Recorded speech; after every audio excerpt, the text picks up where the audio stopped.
The underground Shiva temple in Hampi जार नाम होची Prasanna Virupaksha an avatar of lord Shiva.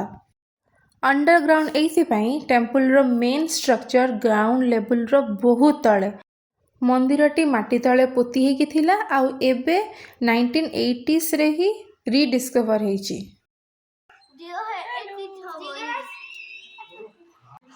एटा मंदिरर गर्भगृह आउ एठी पूरा पानी भर्ती होगी अच्छी या भितर माछ भी अच्छी आमे तो जान नथिलु कि या भितर साप भी अछंती बोली आसला पर आमे जानिलु।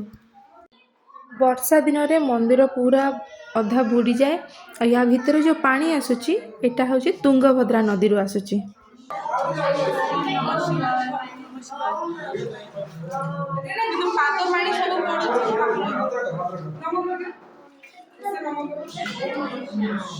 पूरा शिउली आ बहुत पानी या भितरे।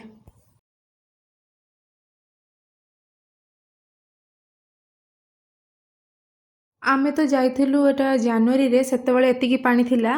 रिसेंट मु एबे थरे जाइथिली सेतेबेले बिल्कुल भी पानी नथिला किंतु भीतर को जीवा इम्पॉसिबल थिला काहेकिना पूरा शिउली भर्ती होगी थिला।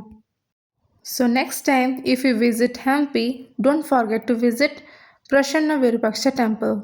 See you in the next video. Till then take care. Bye bye. Thanks for watching.